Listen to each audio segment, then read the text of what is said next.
praktiškai niekada nebūdavo religinių susidūrimų iki pat tol, kol anglai, traukdamiesi iš savo kolonijų, tiesiog dirbtinai tą nesantaiką pasėjo. Bet vis tiek kyla tas klaustukas, kyla tas natūralus klausimas, kodėlgi tos religijos taip tarpusavėje nesutarė. Visos skelbia taiką, laimę, ramybę, meilę ir kažko nepasidalina. Ir priedo, vėlgi, dauguma iš jų, vėlgi vienu balsu tvirtina, kad mes visi Dievo vaikai. Ir sako, kad taip, jeigu mes mylėtume vienas kitą, jeigu būtų meilė, tai žemėje įsitvyrautų, galima būtų sukurti Dievo karalystę. Kodėl taip nepavyksta? Ar kam nors nekilo tokių klausimų? Kilo. Man irgi kilo dar tarybiniais laikais kažkaip atrodytų. Na, ateizmas, žinoma, šitą natą virpino. Ateistai tą natą, taip sakant, tą stygą virpino. Čia buvo vienas iš argumentų, kad Dievas neegzistuoja, kad religijos opiumas liaudžiai, taip toliau. Skelbia tai tavo. Bet šiaip ar taip tas klausimas kildavo ir man, tai irgi tokių priežasčių. Tai pirmą kartą su Bhagavad Gita susitikau apie 80-uosius metus ir praktiškai pirmasis, kuris mane taip suprantamai paaiškino, tai buvo mano senas draugas nuo pat tų laikų Alfredas. Mes tada tik susipažinom, jis nuo to laiko. Dabar jisai išlėkė trumpam, bet tuoj grįš. Ir tikiuosi jūs irgi išgirsit. Jis buvo turbūt pirmasis Lietuvoje pradėjęs praktikuoti bhakti jogą. Bent jau vienas iš pačių pirmų. Jis jogą praktikuoja nuo 16 metų, nuo maždaug 76, kažkas panašaus. Tai va, ir mane Bhagavad Gita to ir pakerėjo, kad manęs neviliojo religijos, kurios tempia tą antklodę taip ant savęs. Kažkaip atrodė, kad čia kažkas ne taip. Jos neturėtų tampyti tos. Jau kažkokia idėja. Paskui mano kitas draugas, irgi labai senas, geras draugas, irgi bhakti jogas, jis armėnas. tą įvaizdį kažkaip sustiprino, pasakęs, kad Armėnija yra tokia senų gilių tradicijų šalis ir pas juos matyt liaudis dar išlaikiusi tos išminties krislus. Sako, kad kuo mūsų daugiau, tuo po vieną antklodę šilčiau. Nėra prasmės jos tampyti kiekvienam į savo pusę. Arba ardyti skutus. Jeigu kiekvienas atsiplėš po gabaliuką, nei vienam neužteks. Bet jeigu visi sulys, visi sulys po vieną antklodę, tai tikrai nesušalsim. Tai yra tas toks bendruomeniškumo principas, taip, jis labai būdingas ir Indijos kultūrai. Ten žmonės visko dalinasi. Kur kas daugiau negu mes pripratę. Tai va, tai tą motyvą kitokios religijos, kuri netempia antklodę su savo pusę. Aš pirmą kartą aptikau Bhagavad Gitoj ir paskui nuo to laiko, reiškia jau daugiau kaip 30 metų, vis studijuodamas, gilindamasis į tą vedų kultūrą, apie kurią ir Torsunovas šneka. Vis giliau tą koncepciją, tą sampratą suprasdavau, pajusdavau ir jį kuo toliau, tuo labiau mane įkvėpė. Tai šituo ir norėtųsi pasidalinti. Jeigu jūs apie tai galvojot, atkreipėt dėmesį, tai kaip gal kas nors turi kokią nors idėją, kaip čia tą prieštaravimą tarp religijų išspręsti, kur čia ta išeitis, kaip tai turėtų atrodyti. Gal kas nors turite receptą taikos ir ramybės.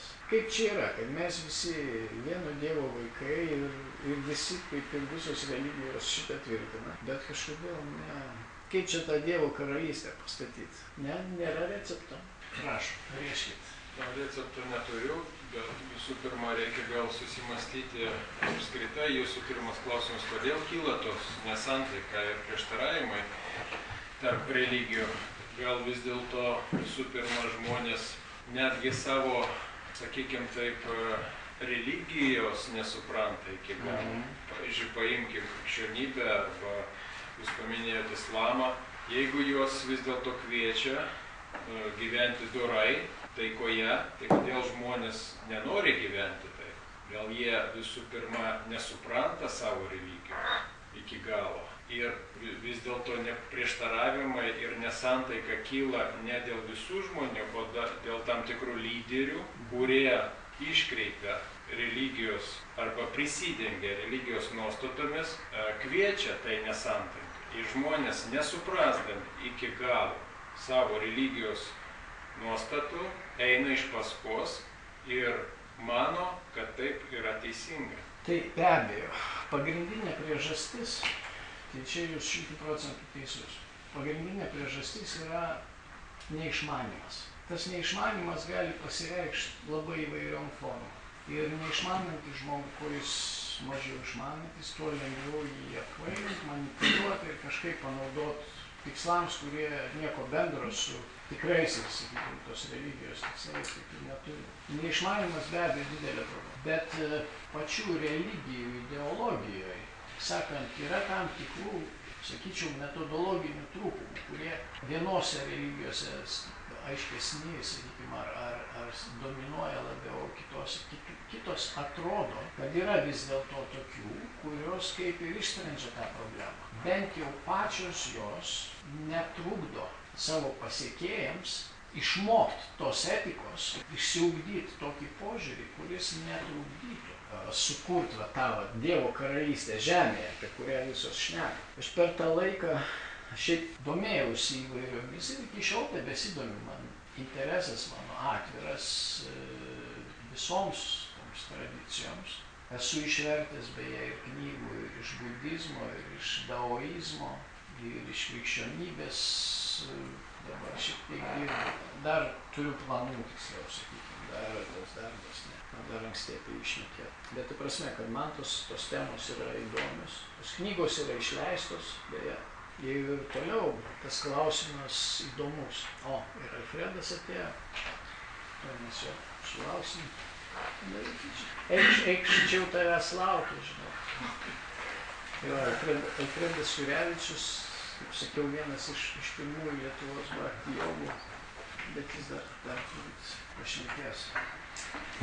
Tai taip, visoj toj vedų literatūroj ir visose knygose, kurias paliko jų didžiausias platintojas, populiarintojas vakarų šalyse, Bhaktivedanta Svamis Prabhupada. Nestudijuodami Bhagavad Gitą, sakykime, jūs pamatysit, kad yra tam tikra dalis pamokymų ar mokymo, kuris liečia, tai yra ta dalis, kuri liečia tam tikrą konfesiją. Būtent tą konkretų religijos, tą konkrečią religijos atmainą, kurį vadinama vaišnavizmu arba višnuizmu. Yra tam tikra dalis mokymo, kuri liečia net ne konfesiją, ne denominaciją, o liečia tik tai tą religinę organizaciją, Krišnos sąmonės sąjungą, kurią Bhaktivedanta Svamis Prabhupada pats įkūrė vakaruose. Bet yra ir dalis mokymo, kuris atrodytų tiktų visiems. Nepriklausomai nuo to, ir Bhaktivedanta Svamis Prabhupada pats tai deklaruoja, jis vis pabrėžia, kad visai nebūtina keistant savo religiją, pereiti iš kokios krikščionybės, sakykime, hinduizmą ir panašiai. Kad galima pasilikti savo religijoje ir tiesiog praktikuoti, tiesiog pasinaudoti tai išmintimi, kuri yra, pavyzdžiui, šitose vedų šaltiniuose. Ir šita dalis yra įdomiausia. Pavyzdžiui, Bhagavad Gita, įsivaizduojat, kaip sakiau, įvairūs tie šaltiniai, taip, nors įvairios religijos, kaip ir sako, kad šioje žemėje galima sukurti Dievo karalystę. Mes visi Dievo vaikai. Ir jis aprūpino šį pasaulį viskuo, ko mums reikia laimingam gyvenimui. Ir tą Dievo karalystę mes čia galėtumėm sukurti. Bet vienos vienintelės sąlygos trūksta. Reikia, kad visi atsiverstų į mūsų tikėjimą. Va tada viskas bus gerai. Kitaip neišeis. Visi turi tikėti teisingai. Taip kaip mes tikime. O jeigu kas nors tikės neteisingai, tai nebeišeis Dievo karalystė. Mes nebebūsim, kažko trūks kažkokios vienybės. Tai va, todėl man tuo laiku šitos religijos neatrodė labai patrauklios. Šitas metodologinis trūkumas, reiškia, kiekvienas vis tiek tempia antklodį ant savęs. Vis tiek kiekvienas įrodinėja, kad mano religija vienintelė teisinga ir kad jeigu visi pasidarys tokie kaip mes, tada mes susitarsim. Ką tai reiškia praktiškai? Jeigu visi klausys mūsų, taip, čia hierarchija užima tokia pozicija. Jeigu visi klausys mūsų, mes visas problemas išspręsim. Bet ką daryti, tuo atveju, jeigu ne visi klausys ir ne visi atsivers į tą vieną religiją, o pasaulio realybė tai ir yra tokia ir ji niekada kitokia nebus. Kokia paradigma, aišku, čia sentimentalu, ta prasme, gal idealistiška, bet vis tiek pravartu suprast, kokia ta paradigma, koks požiūris į pasaulį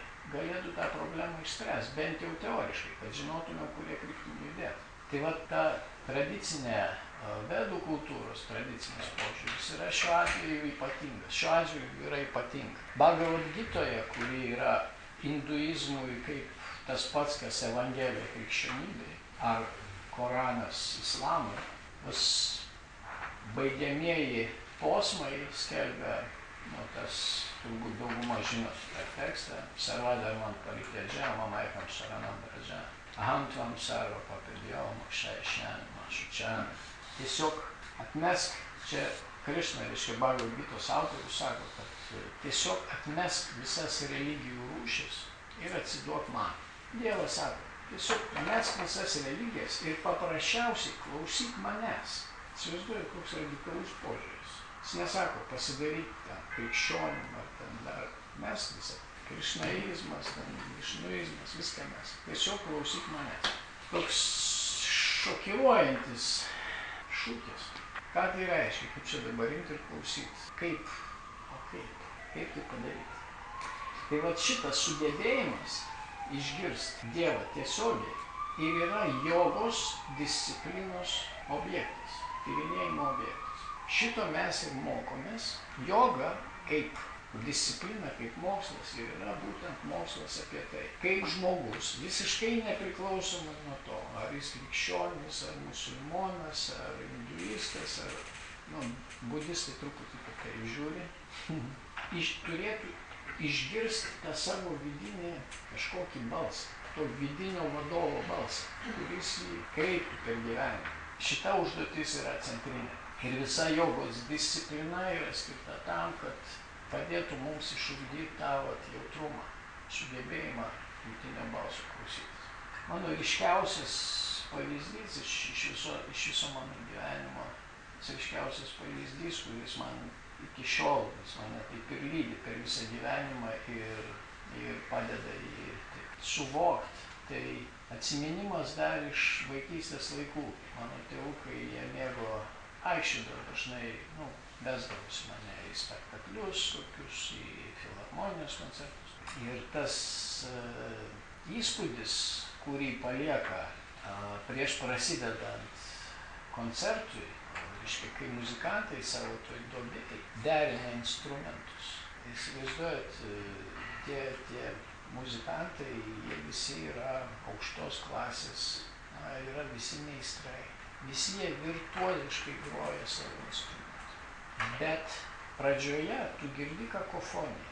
Vienas šlifuoja vieną kažkokį fragmentą tos savo partijos, kitas šlifuoja kokį kitą, trečias derina savo instrumentą, ketvirtas kitą instrumentą ir sumoja tas garsas toks, kad jo negali klausyti. Koks keistas vaizdas. Groja meistrai ir kiekvienas tą savo partiją, tą savo fragmentą atlieka tobulai, bet klausyti neįmanoma.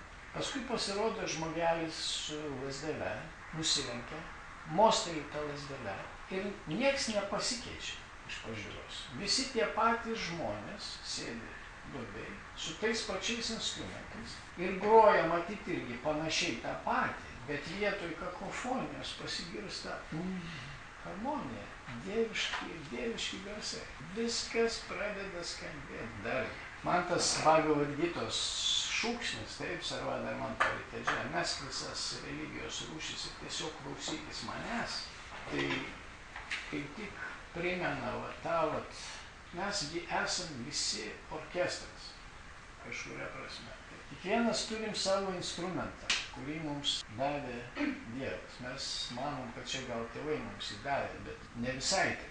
Tėvai, aišku, prikišo prie to nagus, bet jų dalyvavimas yra labai toks sąlygiškas. Nes jeigu žmogus kažką sugeba pagaminti, tai jis to kažko sugeba pagaminti kiek nori. Taip sakant, jeigu vienas nepavyko, galima kitą pagaminti, tokį pat arba geresnį. Bet žmonės kažkodėl, jeigu vaikas miršta, tai žmonės baisiai pergyvena. Jie supranta, kad jie kito tokio jau nepadarys. Kad tai ne nuo jų priklauso. Šitas procesas ne mūsų rankose. Jis tiesiog mums nutinka. Tai va, visi turim tą instrumentą, Dievo duotą, taip. Visi turim mūsų kažkur gyvenimo knygą, taip.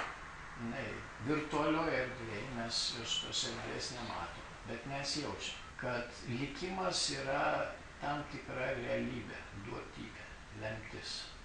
Jos negali ignoruoti. Atsitinka su mumis tokie dalykai, kurių mes ir nenorim ir stengiamės išvengti. Kartais netgi žinom iš anksto, kas nutiks. Ir vis tiek nepavyksta išvengti. Ir astrologai, jeigu kas konsultuojasi, tai turbūt žinot, kad astrologai gali pasakyti, kad tau tikriausiai tavęs laukia tokie nemalonumai, mes galim stengtis tų nemalonumų išvengti, vis tiek gali nepavykti. Kažkur, reiškia, turim instrumentą muzikos, kažkur tam mūsų gaidų sąsiuvinyje įrašyta mūsų partija, kurią turim sugroti to savo instrumentu.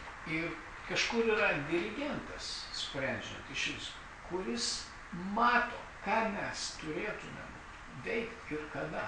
Ir jautresni žmonės, ypač kurie praktikuoja jogą, tikriausiai šitą mato, kad kartais mes tarsi atsiranda toks jausmas, kad mes pataikom į taktą, mes išgirstam, pamatom tą dirigentą. Mūsų gyvenimas kažkaip būna etapų, kad jis klostosi kaip sviestų pakeptas. Viskas eina, tiesiog visur žalia šviesa, tu kažką darai ir viskas sekasi ir visi tau padeda ir patarimai visokie, sutapimai kažkokie, grandinės serija sėkmių ir panašiai. O kartais būna atvirkščiai. Tai jogos idėja, Bhagavad Gitos idėja yra būtent tokia, kad religijos tobulybė, dvasinės praktikos tobulybė, tai yra nesugebėjimas klausyti, pavyzdžiui, bažnyčios kokios ar kokios konfesijos hierarchų. Tai nėra sudėtinga. Tai nėra sudėtinga. Ir klausyti kiekvienas, jeigu kiekvienas iš mūsų klauso savo, ten, sakykime, konfesijos vadų, taip, hierarchijos vadų, tai jau yra neblogai, tai jau tam tikra darna, bet tai neišsprendžia dar tų problemų tarp pačių religijų, tarp pačių konfesijų, nes viskas priklauso nuo to, ar jos išmoko klausyti dirigentų. Tai vat jogos mokslo tikslas yra išmokti girdėti tą pirmapradį dirigentą, kuris visiems paskirstė instrumentus, visiems paskirstė gaidas, partijas, tos partijos ten įrašytos. Ir čia irgi užduotis. Ne taip sunku išmokyti žmonės skaityti šventraščius, bet labai sunku išmokyti skaityti tą savo gyvenimo knygą, įžvelgti, kas joje mums parašyta. Ir labai nelengva pamatyti, ką mums rodo dirigentas, kokius ženklus jis mums siunčia. Kada mes turim pradėti groti ir ką ir kaip. Ir kada nustoti atvirkščiai. Tai vat visko šito moko joga. Iš tikrųjų visko šito turėtų mokyti kiekviena religija. Ir negali sakyti, kad yra kokia nors religija, kurioje šito negali išmokti. Ir didieji žmonijos šventieji, tai ir yra, atrodo, tokie žmonės, kurie sugeba išgirsti Dievą realiai, matyti, ką jis jiems rodo, ką jie turi veikti. Kai kurie iš jų, kaip ten, sakykime, Pranciškus Asyžietis ar motina Teresa, jie išauga iš savo religijos varžtų, perauga savo pačių religiją, kaip Tsiolkovskis, taip, Konstantinas Tsiolkovskis, kosmonautikos tėvas kažkada yra pasakęs, kad na taip, Žemė žmonijos lopšys. Bet tai nereiškia, kad žmonija visą gyvenimą turi praleisti lopšyje. Tai turbūt ir čia galima būtų pasakyti, kad religija tai yra mūsų lopšys, mes kiekvienas iš kažkokios religijos išauga. Bet nebūtinai tam lopšyje kiurksot visą gyvenimą. Religija turėtų atvesti prie to ryšio su Dievu. Tiesiog. Tai šito atrodo ir ir reikėtų mokytis. Mes čia mėginam būtent šitą ir studijuoti. Toks turėtų būti pagrindinis užmanymas, toks turėtų būti pagrindinis interesas būtent jogai. Religiniai sferoje, kaip ir visose kitose, mes matom, kad irgi vyrauja tokios komercinės nuotaikos. Taip, žmonėms rūpi tikriausiai ir čia suprantama, ten ir bažnyčias reikia statyti, ir taip sakant, visiems reikalingos lėšos, išlaidos ir taip toliau. Bet daugiausia, kas vyksta religijų sferoje, tai yra ta kova tarpusavio kova vyksta dėl to, kad kiekvienas, sakant, bando įtikinti, kad jo valiuta, sakykime, taip, būtent jo tas moneta, jo valiuta yra pati geriausia. Yra ta kova dėl sielų, kaip sakoma. Vienas bando įtikinėti, kad geriausias yra doleris, kitas kad rubelis, trečias kad rupija ir panašiai, drachma. Bet tos mainų operacijos, jos primityvios iš tikrųjų. Jeigu mes norim tiesiog apkeisti valiutą, taip, iš vienos į kitą, tai tam nereikia kažkokios ypatingos kvalifikacijos. Šitą gali atlikti bet kuris mainikautojas, sėdintis bet kuriame kioskelėje, valiutos keitykla. Labai paprasta procedūra. Bet visa užduotis, tas iššūkis, kurį meta šiuolaikinis pasaulis religijoms, tai yra sugebėti pakelti investicijų vertę, nekaitaliojant valiutos. Nereikia keisti visko į rupijas, pavyzdžiui, kažkokį hinduizmą. Taip. Jeigu yra krikščionybė, tai būna krikščionybė. Bet kaip pakelt sąmonės lygį, kaip išugdyti sielos savybės, kaip priartinti ją prie Dievo, kaip padėti realiai pajusti tą ryšį. Šitie klausimai yra svarbiausi. Kitaip sakant, kaip pakelt investicijų vertę, nebūtinai kaitaliojant valiutą. Bet čia yra tikrosios kompetencijos klausimai. Na, mes šiandien susitikom pamastyti apie tą ateities religiją, kokia jinai turėtų būti. Tai tikriausiai, kad ta ateities religija tai ir bus tokia, kuri sugebės negaišti laiko valiutų konvertavimui, o sugebės kažkaip labai apčiuopiamai kelt sąmonės lygį, investicijų vertę. Bet tam reikalinga tikra dvasinė kompetencija. Čia ir yra tas iššūkis. Na, kaip tai padaryti? Tai čia jau didelis klausimas, mes jau gal šiandien neliesim, bet, ta prasme, nesigilinsim, nes čia praktiniai klausimai, bet svarbiausias metodas, kurį mes ir pamėginom dabar šiek tiek paragavom, tai yra mantrų giedojimas, tam tikrų principų laikymasis. Na, yra tam tikra per amžių, per tūkstantmečius patikrinta metodika. Ir dar ką norėčiau šiandien paliesti, tai galim pamėginti pritaikyti vieną iš labai senų laikų atklydusi, atėjusi, perduotą per kartų kartas tokio praktinį metodą, kuris vėlgi turėtų tikti visiems, nepriklausomai nuo religijos, visiems ir visada, visais laikais. Tai tose šventraščiuose, kuriuos mes studijuojam, jo vedų šventraščiuose, senovės išminčiai paaiškino, kaip vystosi žmogaus santykiai su Dievu.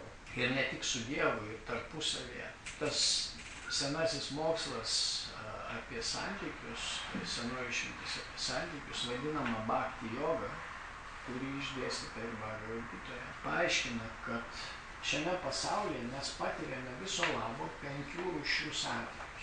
Pats pirmasis lygis vadinamas šanta rasa. Pažodžiui tai reiškia neutralūs santykiai, ramybės santykiai. Pirmiausia, mes juos praktinėme gyvenime, mes juos jaučiam, patiriam kaip, sakykime, pagarbą tam tikrą. Taip, su vienais žmonėmis. Dažnai šitie dalykai nuo mūsų net ir nepriklauso. Kai kurie iš mūsų tos santykius atsineša iš praeitų gyvenimų. Mes net patys nesuprantam, kodėl, pavyzdžiui, su vienais mes kažkaip iš karto, mes dar nepažįstam. Įeinam, pavyzdžiui, kažkokį kambarį, kažkokią patalpą, kur sėdi grupė žmonių, mes su tai žmonėm nepažįstami, bet kažką jiems pajuntam.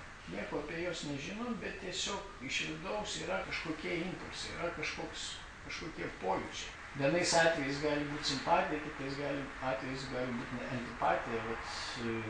Ne taip seniai susipažinau su žmogum, su kuriuo nuo pat karto persekioja jausmas, kad jis man kaip senas draugas. Tas dežavų jausmas, kad atrodo, kad tu su juo seniai pažįstamas. Ir vis norisi paklausti, kur mes su tavim buvom susitikę, ką mes su tavim kartu veikėm. Nors žinau, kad šito tikrai nebuvo, šiame gyvenime šito tikrai nebuvo. Negalėjau susikirsti, bet jausmas yra. Tai čia jau nebe tas neutralus. Neutralus tai yra tiesiog tam tikras lyg pagarbos ar tam tikro dvasinio komforto jausmas. Tokio, kai su žmogum tiesiog gera. Žinot visi šitą jausmą. Ne iš šio, ne iš to. Be kažkokių ypatingų priežasčių. Tiesiog tau su juo kažkaip gerai. Tai tas šanta, tas ramybės toks jausmas, tokios rimties, kažkokios tokio gerumo jausmas, tai vadinamas šanta. Tai dar ne kažkokie ypatingi santykiai, mes galim būti nelabai pažįstami, bet jausmas toks yra. Jis vadinamas to neutraliu šantu. Paskui kitas aukštesnis, intensyvesnis jausmas yra tarnystės jausmas. Tai mes tą jausmą galim patirti ir kur nors tarnyboje. Jis dar gali būti toks nelabai asmeniškas. Mes dirbam kažkur taip. Ir mums moka atlyginimą už tai, kad mes vykdytumėm kažkieno nurodymą. Turim tam tikrą tarnybą. Tai tie santykiai, tokie santykiai jau prasideda tarnystė.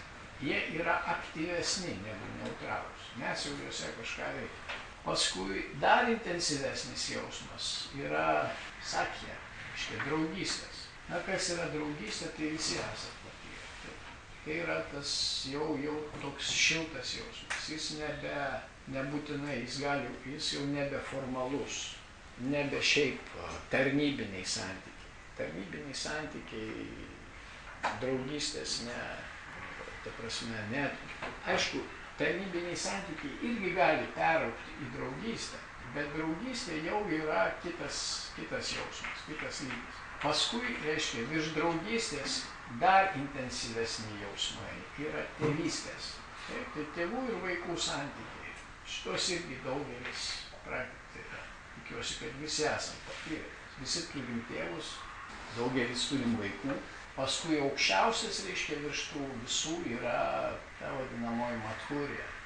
Tai yra tie romantiški, erotinės meilės, ar lyčių tarpusavio trauka, romantinė meilė, santuokinė meilė. Ir tie senovės mokytojai, jie postuluoja įdomų dalyką. Pabandykit atkreipti dėmesį į savo gyvenimą. Ar galima pritaikyti šitą taisyklę? Aš pamėginau pritaikyti ir pamačiau, dėl ko mano kažkokie santykiai nesusiklostė, ar kiti klostėsi nelabai gerai, ko jiems trūko, pasidarė labai aišku. Pamėginkim jau praversti. Tai va, tie senovės mokytojai sako, kad tie santykiai, jie, netgi tie, pavyzdžiui, sakykime, santuokinės meilės santykiai, jie ne ore kabo, ne šiaip susidaro, jie sluoksniuojasi viens ar kito. Ir į kiekvieną iš jų, į kiekvieną tą aukštesnį pakopą įeina visos žemesnės.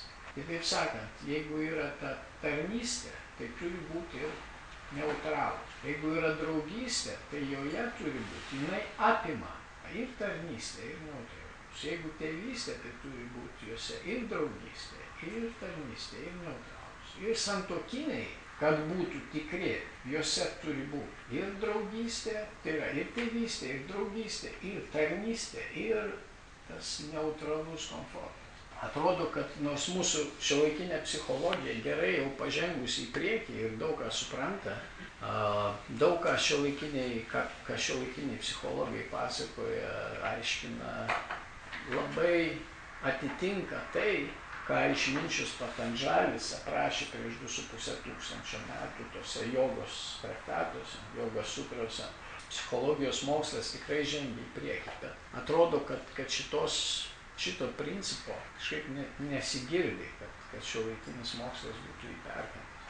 Bet pamėginkit įsivaizduoti, kaip dabar, pavyzdžiui, dažnai būna, apskritai mūsų amžius pasižymi tuo, kad santykiai byra kaip smėlis tarp pirštų. Visiškai darosi visiškai nebetvarūs. Žmonės mano, kad jie bendrauja su visų pasauliu, draugauja su visų pasauliu, ten socialiniuose tinkluose, internete, susirašinėja su visų pasauliu. Tuo tarpu nesugeba palaikyti santykių su pačiais artimiausiais žmonėmis.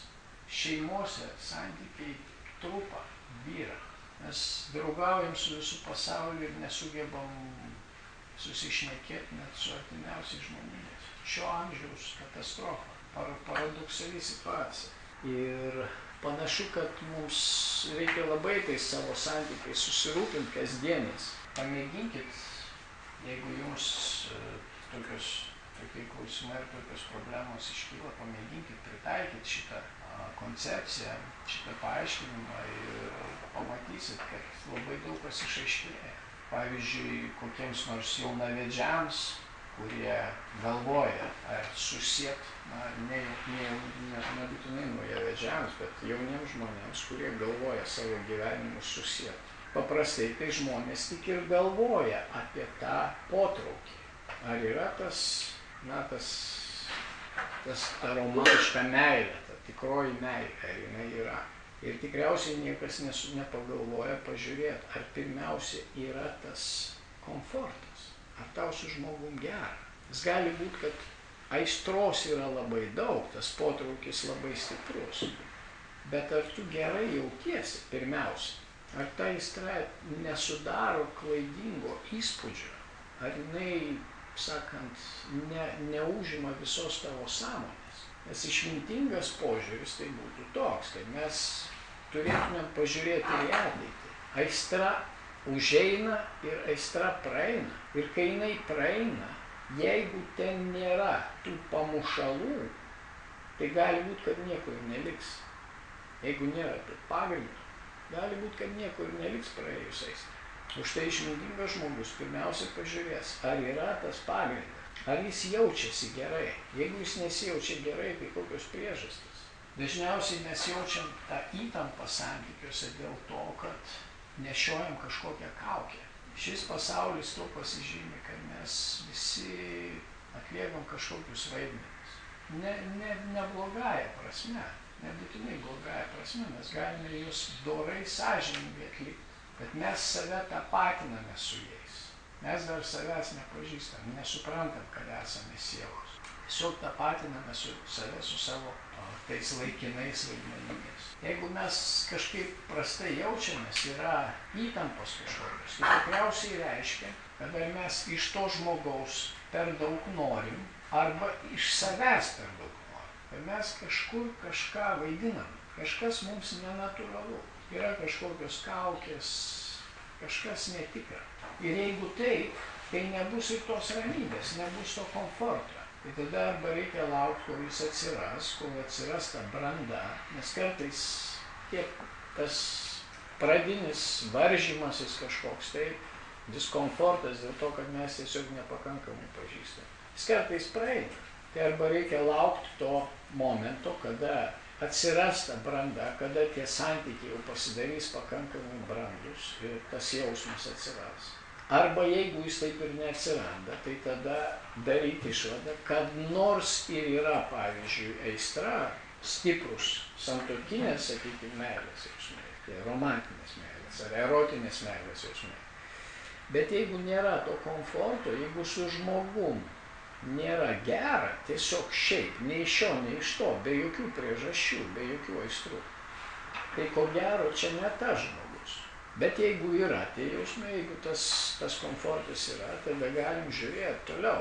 Ar yra, pavyzdžiui, tarnystės jausmas? Ar yra tas nei iš šio, nei iš to polinkis vienas kitam tarnauti? Čia labai svarbu šiandien gyvenime. Jeigu yra tas polinkis vienas kitam tarnauti, nei iš šio, nei iš to, tiesiog natūralus. Ne todėl, kad aš ten privalau, bet tiesiog širdyje. Man norisi šitam žmogui padėti. Norisi jam tarnauti. Jeigu šito jausmo nėra, tai galima beveik neabejoti, kad tie jausmai, kurie mums labiau rūpi, subirės. Jeigu nebus šito pagrindo, jeigu nebus to tarnystės nuotaikos. Bet jeigu jinai yra, tada galim pradėti žiūrėti, ar yra draugystės jausmas. Jeigu yra tas komfortas, pagarba ir yra tarnystė, tada galim pradėti žiūrėti, ar yra tie draugystės jausmai. Na, visi, kas jau tą šeiminį gyvenimą ragavo, tai visi yra patyrę tikriausiai, kad be draugystės jisai nesilaiko, kad ten hormonai ten ir taip toliau, jie tai veikia, tai neveikia, tos aistros tai yra, tai nėra. Bet jeigu nėra draugystės, gyvenimas nebus stabilus. Draugystė tarp lyčių tai paprastai būna tokie santykiai labai artimi brolio ir sesers santykiams. Taip. Jeigu ta draugystė yra, tai yra kaip brolio ir sesers santykiai.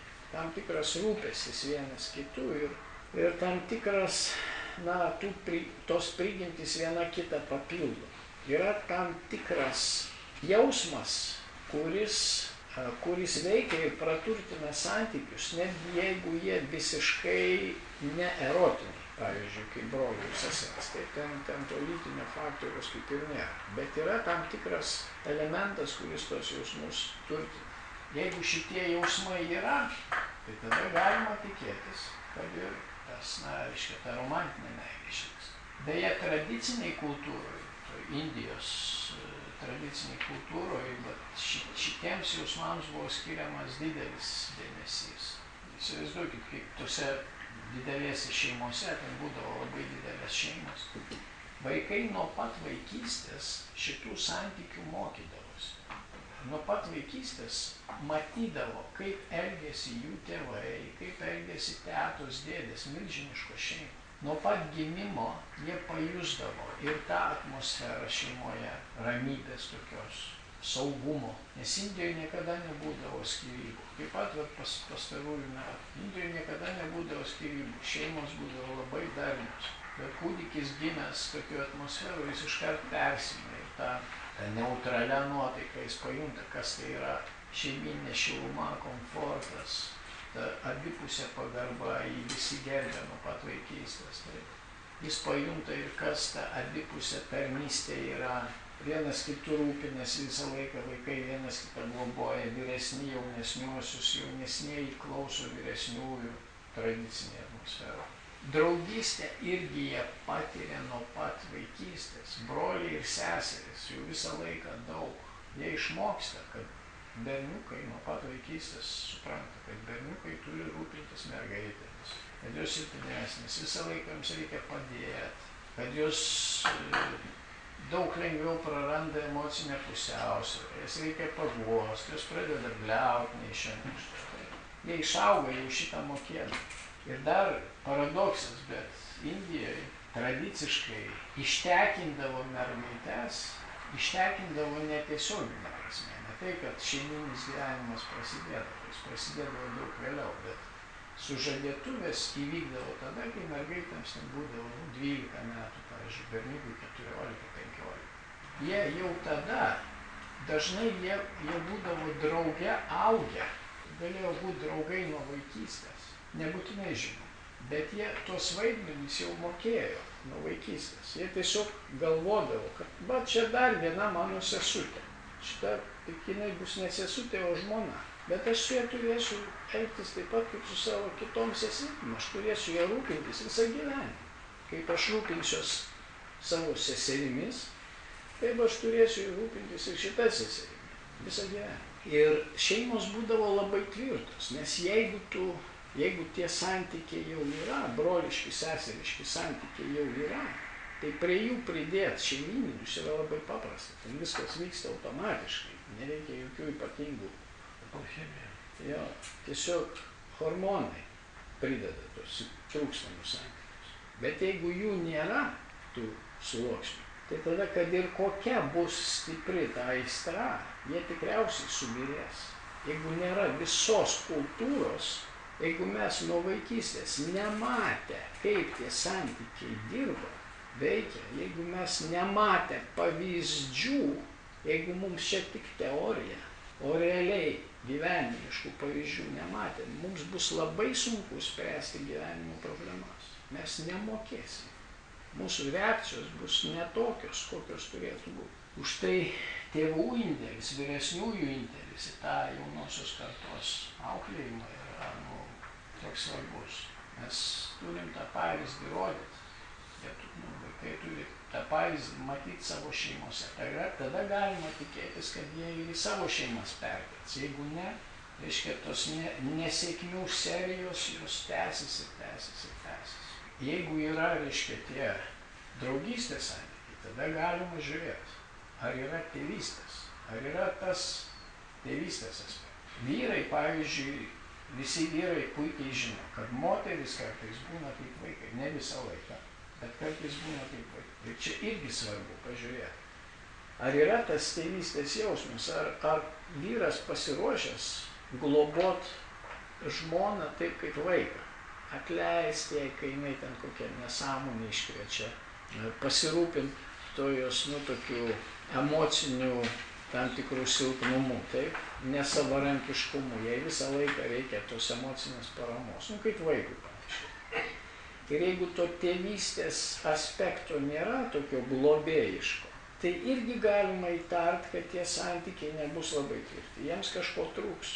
Ir moteris atvirkščiai irgi supranta, žmona supranta, kad vyrui kartais irgi su juo reikia elgtis kaip su vaiku. Jis irgi kartais praranda balansą, jam kartais kiek savižudybių Lietuvoje įvyksta tiesiog dėl to, kad suaugę vyrai praranda emocinį balansą ir niekas nesugeba jo atstatyti. Ir pat šitas tėvystės jausmas, tas globėjiškas, toks labai atlaidus jausmas, jis irgi turi būti, jis irgi būtinas. Ir jeigu jis yra, jeigu visi tie 4 sluoksniukai yra, tada galima žiūrėti. Tada galima prognozuoti, kad ir tie santuokiniai santykiai, tie, reiškia, jie irgi veiks.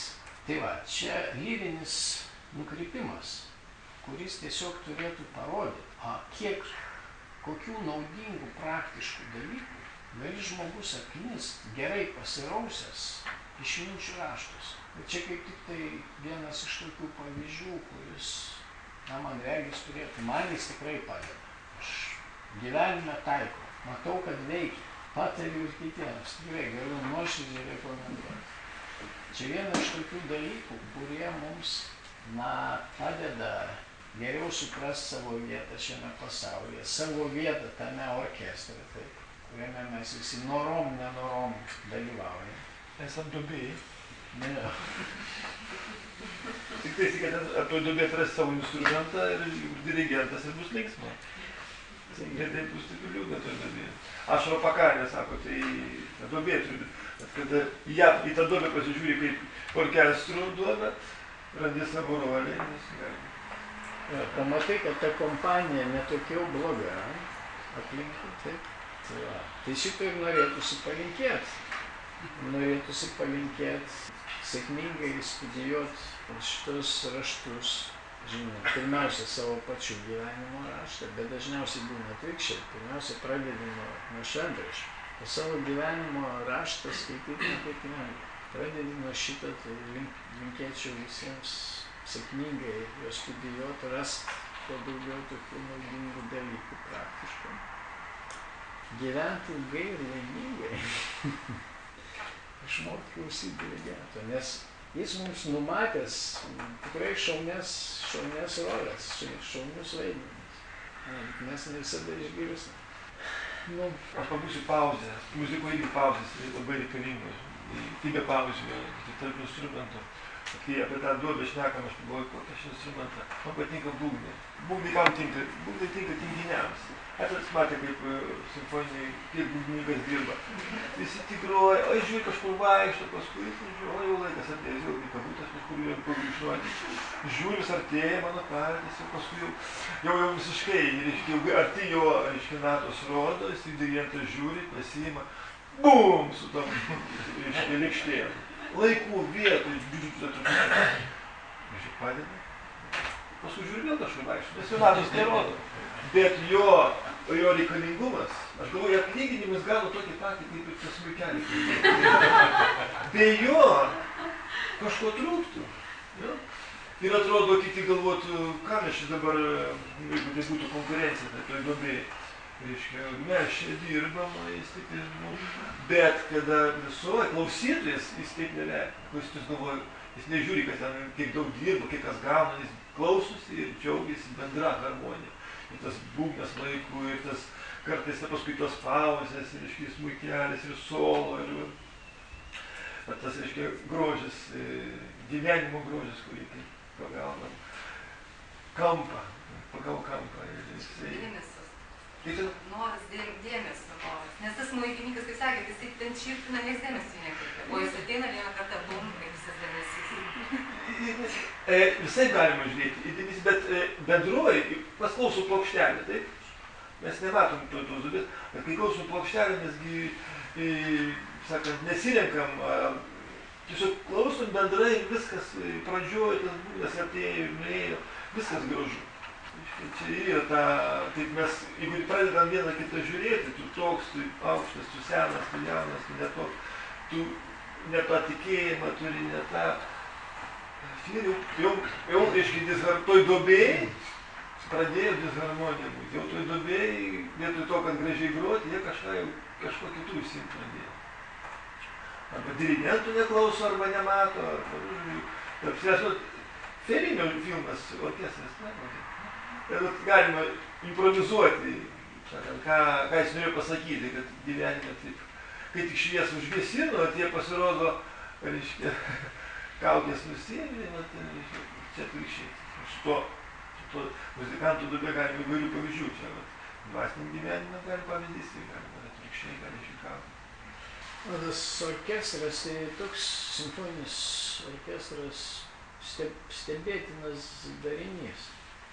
Mes dažniausiai manom, kad gyvenime reikia kažkokio vienodumo. Kad būtų vienybė, turi būti vienodumas. Bet ne.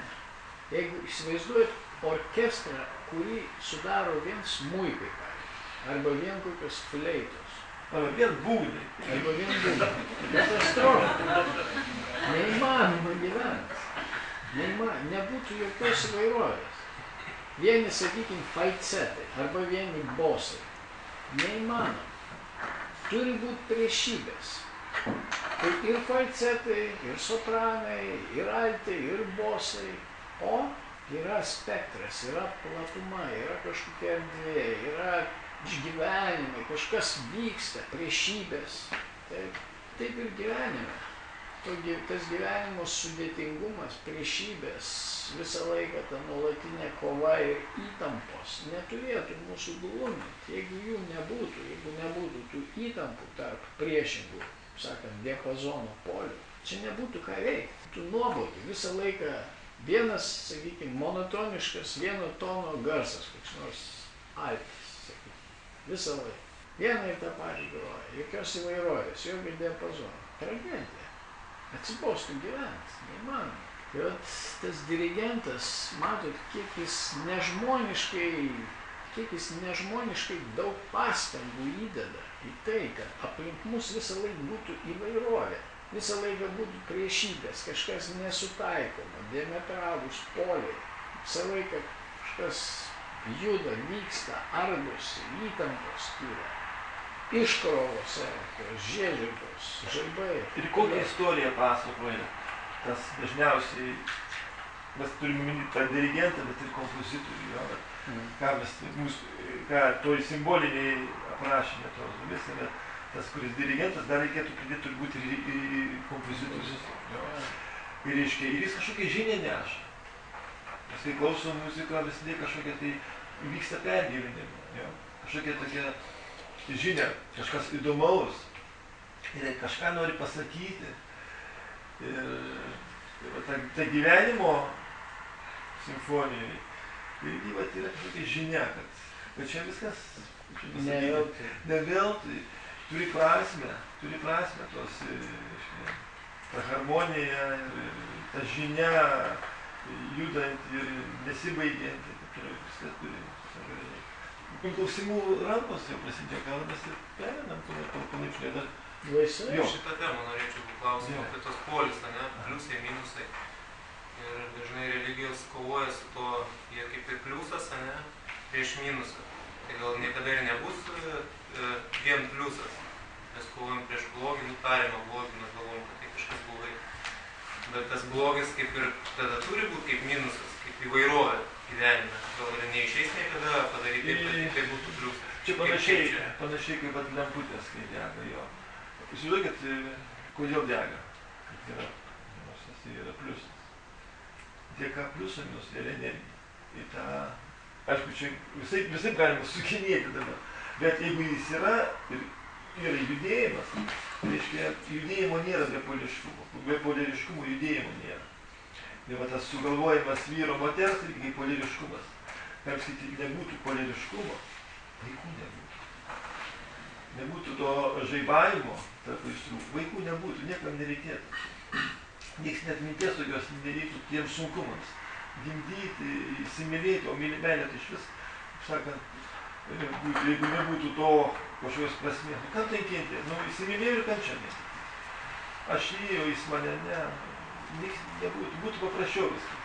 Tai kaip kančios... Reiškia, yra ir kančiaus turi prasmę. Ir kančia turi prasmę. O ją, žiūrint iš vienos pusės, nesimato. Jinai matos tik tada visumą žiūrint. Jeigu mes norime energijos, mes neišeisim polariškumo, mes norim išgauti kažką, mes turi būti. Ir galų galę tą sugalvojam ne mes. Kokia to prasmė? Va. Kokia prasmė, jeigu jinai ta kančia arba tas blogis yra gyvenime. Yra prasmė. Polis, kad parodyt, kur yra gėris, ant kiek yra nueita nuo to pliuso žemyn, kad siekti kažko tai aukščiau pliuso. Siekti aukščiau pliuso minuso. Yra kažkas aukščiau pliuso minus. O ta prasmė pliusė minus yra, bet tam, kad dar supras, kad dar virš jų irgi. Pamokymai kažkokie per minusą, pliusą kažkokie. Nu, čia šitą atsakymą galite atsakyti. Yra parašyta. Bet čia būtų įsisukimas iš šito. Visi skaito, visi skirtingai supranta. Ir kažkas suprato, parašė. Ir tie, kurie skaito, vis tiek turi suprasti. Atsakymo, kad ir parašyta, atsakymą jį reikia suprasti. Ir tas supratimas, jis yra neišrašytas. Jį reikia, kaip pasakyti, išgyventi. Vat kaip ir su muzika, jeigu surišti, pavyzdžiui, su to, kad reikia išgyventi, perprasti. Tai kaip pamoka gaunas, ne? Kažką tai suprasti. Galima tik į pamoką. Kaip liniuotė negali sakyti, kad 1 centimetras yra geriau už 10. Taip sakys, kaip matuoja. Tiesiog parodo vietą, kur tu randies galbūt gyvenime, tokia situacija esi. Gyvenimo užduotys ar iššūkiai, jų negali redukuoti iki būtinybės, kad gėris, pliusas, visada laimėtų. Didžiausi iššūkiai dažnai kyla dėl to, kad mes nesugebam, tarkim, tada, kai blogis triumfuoja, pavyzdžiui, taip mes nesugebam tai kažkaip reaguoti teisingai, žiūrėti teisingai. Mes prisirišę, pavyzdžiui, prie gėrio pergalės būtinai. Bet šitie dalykai retai kada būna mūsų valioje. Jeigu nebus to gėrio blogio kovos tam tikros, tai čia nelabai bus ką veikti. Jeigu visada geriečiai laimė, tai tų blogiečių greit nevyks, ten nieko nevyks, taip sakant, bus toks labai vienodas tonas. Štai ta kova vyksta. Ir sunkiausia tai, kaip čia kažkas iš krikščionių šventųjų yra suformulavęs šitą maldą, nors sako, kad jinai dar nuo Augustino ar nuo Pranciškaus Asyžiečio atėjusi. Bet ją suformulavo ne taip seniai, prieš porą šimtmečių, vienas katalikų vienuolis, kad Viešpatie, duok man jėgų pakeisti tai, ką galiu pakeisti, kantrybės susitaikyti su tuo, ko pakeisti negaliu, ir išminties, kad vieną atskirčiau nuo kito. Čia yra iššūkis. Bet šitą padaryti labai sunku. Teisingai suprasti, su kuo verta kovoti, ką mes galim pakeisti, su kuo reikia susitaikyti, nes ne mūsų jėgoms. Užimti gyvenime tokią teisingą, realistišką poziciją. Čia yra sudėtinga. Čia yra iššūkis. malda, duok, Dieve, duok, kad gėris visada nugalėtų, ji būtų labai nerealistiška. Ir galima taip sakyti, bet taip nebuvo gyvenime. Iššaukia kovą, pastoviai kovot su kažkuo. Jeigu gėris visada nugalėtų, kam mums tada reikėtų treniruotis, tai kam mes ruoštumėmės, kokiems nebūtų gyvenime iššūkių, keustumėm, tam tikra neteisybė, taip, jį mus skatina mus įsijungti, kažką daryti, dalyvauti šitam procesui. Tobulėjimas nebūtų be šito. Dar yra, fizikoje, filosofijoje yra tezė. Kiekvienai tezei galima rasti antitezę, kokius bus. Jų sąjunga yra sintezė. Iš sintezės išauga vėl tezė, antitezė, iš karto. Kažką teiksis visada atsiras. Ne, yra kitaip. Tiesa yra sintezė, paskui vėl iš jų žiau tezė, antitezė, vėl sintezė. Čia, kaip sakant, ta vadinamoji DNR spiralė. Yra riba? Riba. Sintezė. Kaip medis auga, šaka viena, antra, trečia, kada sustos? Sustoja. Yra dar vadinama transcendencija, kuri viršyje visų šito proceso. Ten irgi kažkoks panašaus procesas, bet jis jau yra transcendentinis. Jeigu mes dabar tą, ką kalbam, reiškia, saulė, mėnulis, mirtis, gyvenimas, čia turime tą dualybės variantą. Ir yra dar tokia kaip transcendencija. Anapus. Ten kitaip. Ten irgi yra priešybės, bet jau neturi jos neturi to antagonizmo. Ten yra. Ir vat mūsų sąmonė, tas vadinamas, ką reiškia nugalėti mirtį. Mes matome priešybės, gyvenimas, mirtis. Jo, ir mes, kaip gydytojų iššūkis, mūsų didžiausias iššūkis yra nugalėti mirtį. Aš skaičiau, kad jau tarybinės laikais, nežinau, dabar tokius iššūkius. Ateis laikas, žmogus bus nemirtingas, tai čia ir iššūkis. Va, čia iššūkis savotiškas prieš gamtą. Bet tas iššūkis nugalėti mirtį yra ir kartu teisingas. Nugalėti mirtį tai yra, iš dalies, per filosofiją vadinant pažinti tiesą. O tiesa transcendencija yra tokia, kad mes esame nemirtingi. Tik reikia atrasti, kas tas mes. Mes turim, yra kas miršta ir yra kas nemiršta mumise.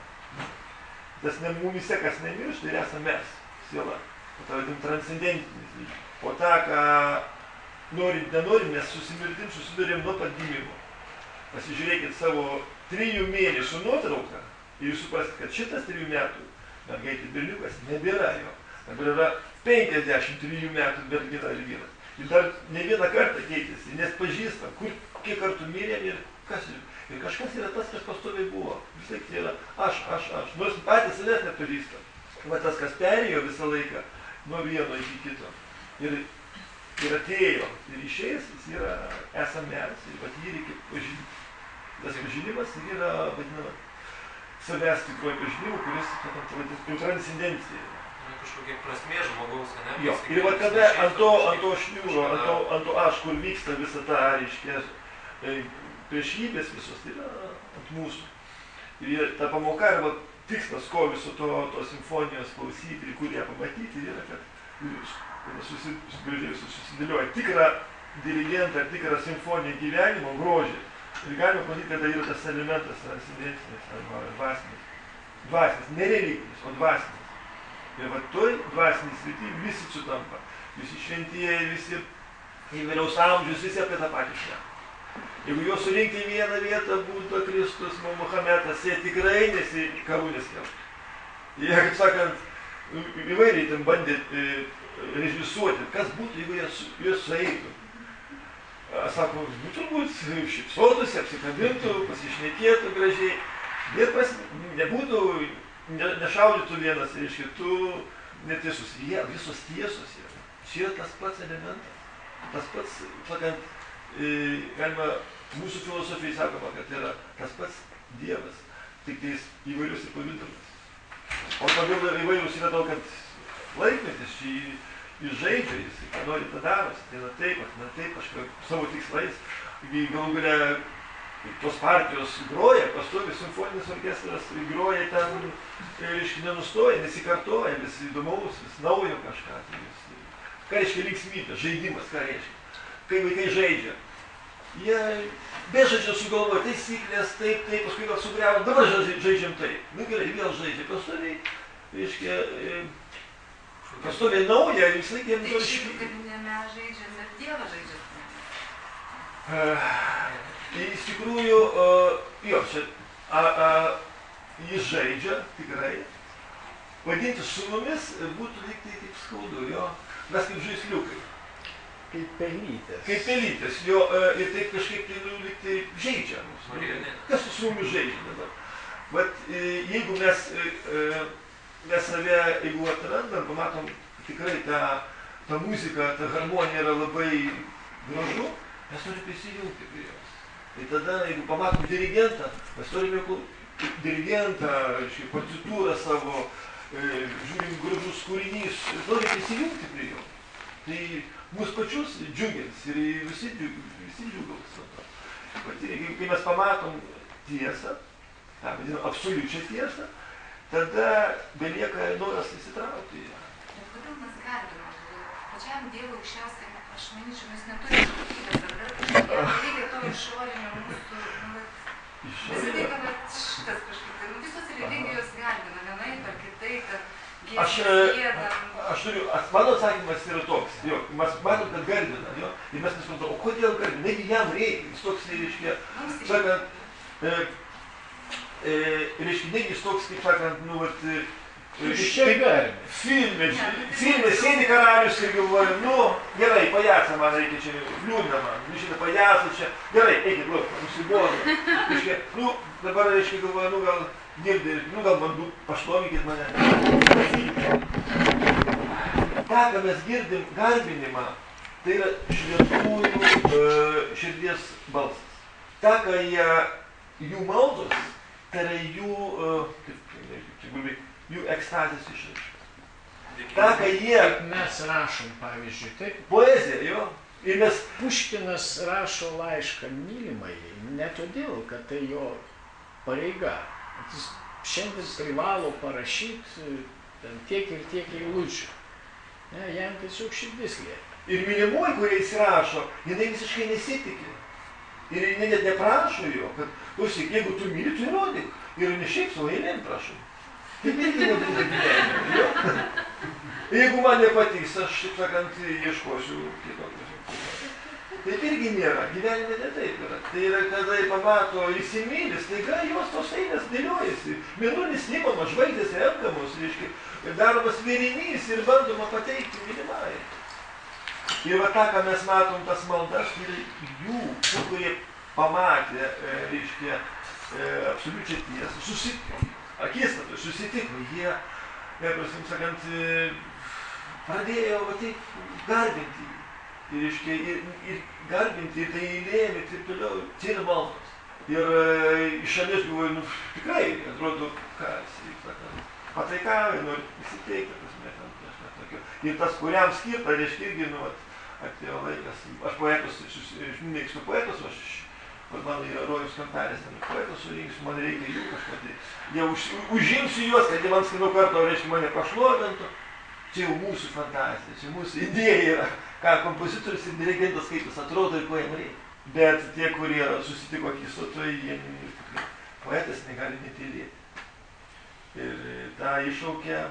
O tai kokia teisinga pozicija, kol dar toli gražu iki tų poetų, bet... Jo, kada mes skaitom tas maldas, arba tos, reiškia, iš dalies mes bandom pagauti kampą, ką tai reiškia, ką jie jautė. Mes skaitom ir tikimės galbūt šiek tiek savyje sužadinti kokį tai kvėpimo. Nu, žodžiu, mums įkvėpimo reikia. Ir kada mes esame arti, mes irgi žalimės, kažkiek tai žalimės. Vakar, reiškia. Jeigu mes esam toli, mes nesuprasim. Dažniausiai tos poezijos būna paprastos. Žodžiai kartuojasi, žinot, kaip mylimasis, kuris, reiškia, ateina ir prisipažinti meilį ir jam užstringa, jis pradeda kaip plokštelę. Žinai, aš tave myliu, aš apsakiau, ne, nu, net mikčiuot kartais pradeda, jo. Į tą jinai klauso, jei tas mikčiuojimas jo tas Saldžiausia. ir jo tas reiškia pasimetimas toks vyras, stambus, ir jis taiga žodžių neranda jo. Jei taip myla, kad tai širdies, nuoširdžiai, neranda žodžių man pasakyti, kad jis myli. Jei tas jo sutrikimas, jai labai žavus. Sutinka, ne? Nu tai tokie. O jeigu jau, sakant, susikopė ir pavyko kažką sklandžiai pasakyti, atrodo smulkmena, šaliai žiūrė tokį scenarijų, arba mažas vaikas, kada pirmieji žodžiai, mamai, tėčiui, pirmieji žodžiai vaiko, mama, kas tai, paskui ginčiasi, ar mama ar tėtė pasakė pirmasis? Kodėl va tėvams tokia ekstazė, šitokių smulkmenų? Kas tai yra? Ne. Ir bhakti jogai, bhakti.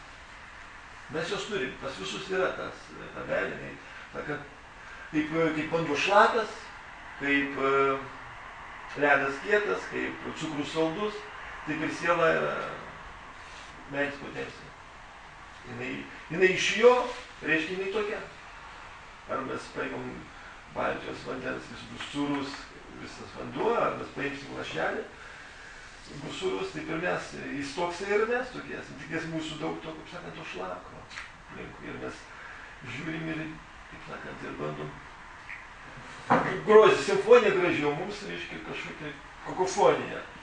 Ir galvojam, nu, kodėl kakofonija? Mes klausos neturim, mes išsilavinimų neturim, mes nesusiderinę, mes turim užsiėmę. Mes užsiėmę neklausyti, mes užsiėmę kažko kitų. Nu, problemų mes turim. Reikia valdžią pakeisti, reikia geresnį pasaulį padaryti. Nu, žodžiu, mes daug ką turim. Reikia su vyru padirbėti, su žmona, kaip sakant, daug kas užsiėmė to. Bet kada ta harmonija matosi, tada ir reiškia tą pasirodo, ką reikia, norėjau koreguoti, pasirodo, viskas labai tobula. Ir, nu, kaip to, bet vat, į klausimą užmušau, čia gal kažkas kažkokių įdomų. Beje, teisybės dėlį reiktų paminėti, kad ne visi garbina. Kaip tik tai viešpat Čaitanė, taip jisai, Čaitanė Čaitamridui prašyti žaidimai. Na ir 10 Šrimad Bhagavatam giesmė, ten irgi daug apie tai rašoma, kad tie aukščiausi meilės Dievui lygiai, jau ten yra draugystė ar tėvystė, tai atvirkščiai, jie net negarbina. Pavyzdžiui, jo draugai užšoka, Dievui ant pečių, ir sako, koks tu Dievas, aš už tave stipresnis, nešk dabar, iki to medžio, bėk ten, greičiau. Taip, kur čia tas garbinimas? Čia aišku irgi yra garbinimas, bet jam patinka būtent tokie santykiai, neformalūs. Įsivaizduojat, gali, koks ten tironas, despotas, jam gal patinka įrašyti, tarkim, kokius nors ditirambus savo, taip ir klausytis tos plokštelės. Bet Dievas netoks lėkštas, jam tokie dalykai malonumą neteikia. Jau jeigu kažką žmogus sukuria iš širdies, o kūrybinės jėgos yra širdies sfera. Tai vat, kai kažkas ateina iš širdies, kažkas sukuriama iš tikrųjų nuoširdžiai, ko dar nebuvo, ko jis niekada negirdėjęs, ne jo čia programa, o žmogus pats taip jaučia. Kaip ir mums, taip, mums nuostabu, kai kažkaip. Vienas dalykas, jeigu mums kažkas atsiunčia kažkokias eiles ištrauktas iš interneto, jo, kaip sveikinimo, kokios gimimo dienos, jo, tiesiog ištraukti iš interneto ir atsiuntė. Tai vienas jausmas, bet jeigu mes žinom, kad mums kažkas sukūrė specialiai ir dar kokias nors vykusias, čia jau visai kitas jausmas, tiesa. O jeigu tas kažkas, pavyzdžiui, vaikas, mažas, tau mano mamytė, bet jis sukūrė pats. Taigi gali susileisti, atsiklijuoti, visai, apsižinti ir taip toliau. Ir jis toks pats, jis irgi turi tokių silpnybių. Jis irgi taip pat jaučia kaip ir mes. Rytų šlovinį reiškia, nei mes švenčių, nei šventyklų, nei bažnyčių, ką čia mums reikia.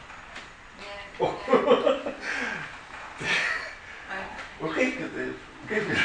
Jeigu jam reikėtų, jis seniai būtų jau pristatęs. Aplamai nieko Tiesiog nebūtų vien problema. tik žudiklas, tai būtų, sakant, ir dar ausinės. Jamgi tai nesunku. Op, yra.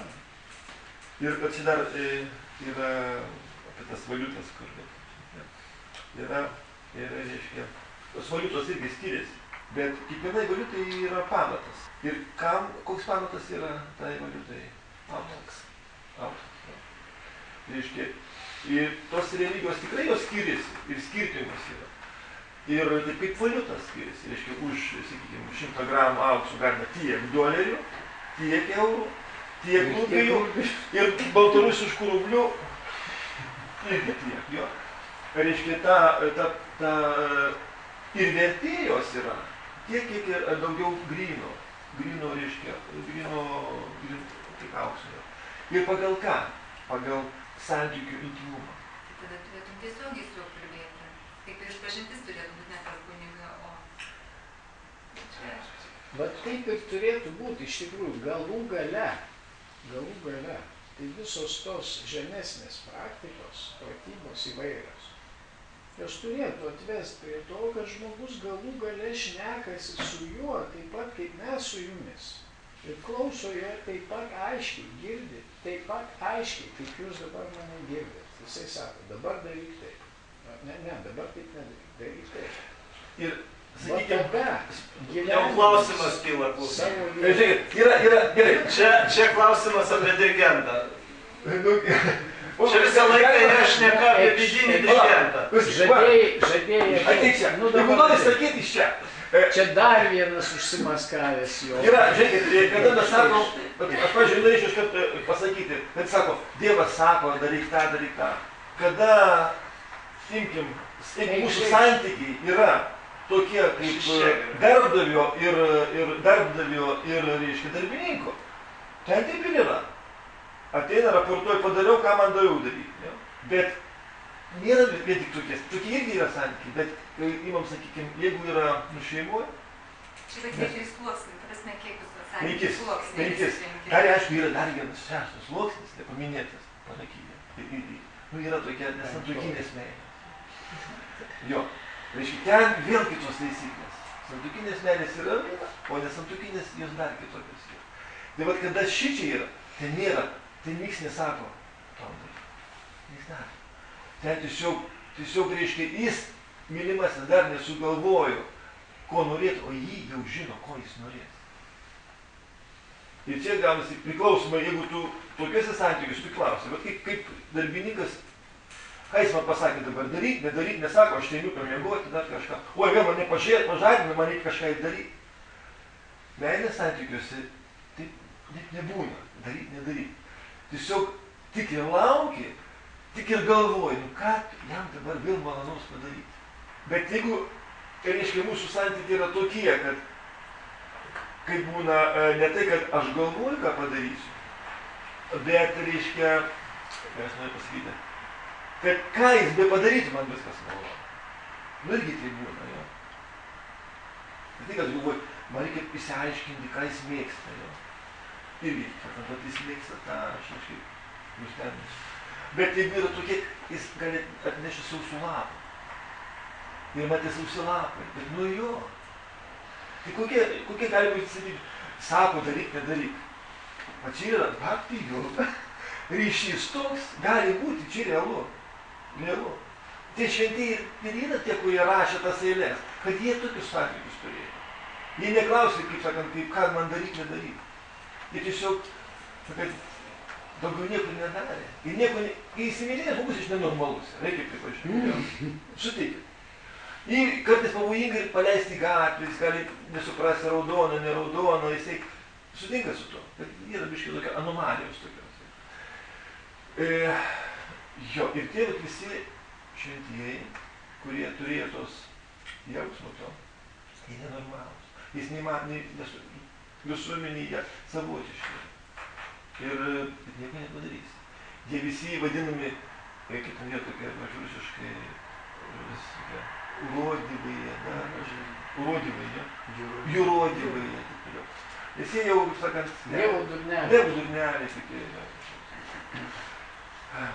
Bet, nu, čia nežinau, gerai, tau ranką nežiūrės. Ne, aš norėjau... Nu, eik dar magiai, klausyk, nu, čia mūsų senas draugas. Jo, klaipėdietis. 30 metų ten su viršum praktikuoja jogą ir atkuklinasi, niekaip nepavyko jo atsitempti. Ne, aš norėjau pasakyti... Paprieštarauti gal tu nori? Jo, aš paprieštarauti. Aš ilgai nenoriu užkalbėti, bet faktas, kad buvo šneka visą laiką apie vidinį tą dirigentą. Bet ne kiekvienas žmogus gali suprasti tą vidinį savo dirigentą. Ir dažniausiai jo nesupranta. Todėl aš manau, reikia vis dėlto užakcentuoti tai, kad mes turim kažkur surasti tą išorinį dirigentą, kuris išmokintų suprasti tą vidinį dirigentą, nes be išorinio to dirigento mes galim daug spekulacijų gali būti. Man Dievas sakė, kad aš šiandien turiu nušokti nuo namo ar tenai. Arba kaip kai kurie ten, reiškia, kad sako, kad Dievas sakė, kad aš čia gūriu jau. Eikit paskui mane. Durnių namų nieks nenurašė. Durnių namų yra. Be abejo. Aš manau, kad tą reiktų užakcentuoti, kad vis dėlto kiekvienas žmogus turi surasti tą išorinį dirigentą, kuris įvestų į tą vidinį dirigentą. Surasti tą vidinį dirigentą, nes kitaip faktiškai daug spekulacijų kyla. Be abejo, metodika yra kiekvienoj tradicijoje. Kiekvienoj tradicijoje yra metodika. Šitoj tradicijoje irgi yra metodika. Bet mes šiandien į metodiką nesileidom. Labai. Bet be abejo, tai būtume. Jeigu taip sakyti, taip viskas aišku, va, dirigentas ir, reiškia, visi, ta kakofonija gaunasi, kadangi visi, reiškia, nėra taip paprasta pamatyti. Ir tikrai, jeigu tai būtų paprasta, kad čia, va, kaip, nu, ta duobėjai, va, dirigentas dažniausiai apšviestas, aukščiau, visas dėmesys ir nieks, nėra abejonės, kad aš matau dirigentą. Taip duobėjai būna, nu, čia kaip pavyzdys toks, idealus, bet gyvenimas nėra idealus pavyzdys, čia visi nesusipratimai tik ir yra. Gal tas dirigentas, gal tas, reiškia, jis įėjo, paskui dingo, pažinau, Kristus išeina jo, net kai jis buvo, apžiūrėkit, net kai jis buvo, kas jį kaip dirigentą priėmė. Visi tai dabar Petras, Šventras, reiškia, dar kažką 3 kartus tą dirigentą išdavė. Kitas iškart pasikorė, kadangi pajuto, kad aš išdaviau, ką aš padariau. Paskui tas, kuris 3 kartus išdavė, bet atgailavo, jis yra šventasis. Jo pastangos, reiškia, sekti dirigentų kainavo jam gyvybę. Jis sako, nekarkit mane kaip aukštinkojo. O kas tai yra? Jis tiesiog toks retas, kuris galų gale suprato, kad tai yra dirigentas. Va čia tai yra nepigu. O čia yra nepigu. Čia, dėl to sakyti, kad reikia būtina mums išorinio, kad, nes tai yra faktiškai, tai yra kaip, nežinau, tai milijoną lengviau išlošti. Ir bėda dar ta, kad tie išoriniai, tas ir yra, kad išoriniai, jeigu išorinis tikras, tai jis padeda. Bet jeigu jis pradeda irgi ten antklodė į save, tai čia atrodo, kad čia yra daugiau bėdų. Su tais išoriniais kol kas yra, gali būti, kad daugiau bėdų. Su vidiniu kažkaip nelabai bėdos. Tai tiek, kad mes jau galim negirdėti. Nes žmogus paprastasis dažniausiai tas savo tą vidinį dirigentą jis gali sumaišyti su paprasčiausiai su protu. Tai čia bėda. Šio pasaulio iš šio amžiaus. Ir čia yra, kaip liudytojų irgi parašyta, iš tų tūkstančių, kurie nori, tik nori, vienetai eina to sunkių pažinimo kelių. Iš tūkstančių einančių vienetai, kurie pažįsta, iš tų tūkstančių pažįstančių, vos vienas iš tikrųjų žinokas. Žodžiu, ta piramidė iki to, iki čia. Bet, įsivaizduokit, kito kelio nėra. Jeigu pasakysit, kad yra lengvesnis kelias, tai bus, reiškia, kaip sakant, kodėl valiuta yra auksas, kodėl jis tas bronzas. O, žinot, kiek kainuoja, tą vadina bronzą, maksimum, senukose. Spalva tokia pati. Aš galiu nuspalvinti, ką norite. Stogą, už 20 litų, atrodys kaip auksas, bet tai bus netikra. Tai va tas, o tikra yra ne. Tikra ne. Tai ir nieko šitos kainos sumažinti neišeina. Neišeina padaryti ją pigiau, lengviau. Nu niekaip neišeina. Reiškia, ir kaina yra, bet, kaip sakant, nemirtingumas, arba visą tą, kas už tą kainą sumokėjus, sunku, kad aš, man vakar patiko, ką aš vakar pasakiau, bet vis užmirštu. Mūsų laukia, kokį ten to, kvapą gniaužianti perspektyva. Bet jeigu aukščiausias viską gali, kodėl jis tai padarė sudėtingai, kad mes jį pažinti galim, aš nežinau, negalim pažinti. Čia irgi labai įdomu. Sudėtinga, jo. Jis pasaulis sudėtingas ar nesudėtingas? Super. Aš turiu pavyzdį. Aš kaip dailininkas galiu pasakyti vieną tokį autoritetingą pavyzdį. Jūs galite suskaičiuoti, kiek pasaulyje yra paveikslų. Žodžiu, yra toks ženkliukas. O žinot, kiek spalvų yra? 3 spalvos. 3 spalvos? Sudėtinga? Pasakyk, kokias aš nežinau. Raudona, žalia, mėlyna. Raudona, geltona, mėlyna. Visa kita. Papildomus 6, 18, 20. Ir vat jų, tų 3 spalvų, reiškia, juda balta kaip kustumis. Paaiškime paveikslą. Tų paveikslų sudėtinga, nesuskaičiuosi. O jeigu tai pasižiūrėjus, išanalizuoti, 3 skaičius 3 sudėtinga, labai aritmetika. 3 gūnos. 3 gūnos. Ir tos 3 gūnos padaro visą šitą kombinaciją, proto, reiškia begalė variacijų, kaip paveikslų. Ir kada, reiškia, pradedi, kaip sakant, viską, reiškia, filtruoti, ir viskas taip supaprastėja, kaip 3. Ir dar yra toks pavyzdys, žinai, teliuko pėda, jo, reiškia, yra okeanas, per kurį peršokti neįmanoma. Tas pats kaip suskaičiuoti paveikslus, viską išanalizuoti, jo.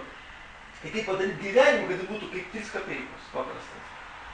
Kad būtų galima per jį peršokti, taip kaip per, reiškia, viršelio atspaudą. Žodžiu, skaičius 3 tikrai yra paprastas, jau sutinka. Nu, jau galėtum, net ir tą paletę, kur mes paaiškiai pataisiu, paskui ten, reiškia, ten, biškai, o iš jo gali sudėtinga padaryti. Taip ir gyvenimą, jeigu taip viską galėčiau struktūrizuojam, jis yra paprastas. Gyvenimas yra paprastas. Ir kartu yra komplikuotas tuo pačiu metu. Priklausomai. Kas vyksta tarp kairės ausies ir dešinės. Jo. Mes jį patys padarom, ne? Jo. O kur mes esame visą tą? Mes esam čia ir mes visą tos paveikslus, reiškia, skaičiuojam čia. O iš tikrųjų mes esam čia. Kada yra dabar šiuolaikinės priemonės, GPS-ų, ne? GPS-as, jo. Kaip patogu rasti. Tau jokių problemų, nereikia jokių gildų. Sako, adresą, gatvė, numeris. Įsivedi į savo mobilą, paspaudi. Ir paskui tik žiūrėk rodiklę. Jokių problemų. Anksčiau, kai važiuoji į miestą, taksistas, skaitai, stabdai į lynus, susikalbi, nesusikalbi, ten už kairės vėl klausti, žodžiu, sudėtinga. Rasti pirmą kartą mieste, taip kaip vėl. GPS-as iš karto. Tai va tas GPS-as. Aišku, reikia turėti tą kortelę, reikia būti pasijungus ir tada, jo, reikia būti jogu. Reikia ryšį. Jo, reiškia ryšį. Sakant, vėl tai paprasta nesudžiūrė. Visada paprasta. Yra sudėtinga pradžiai. Pradžiai sudėtinga.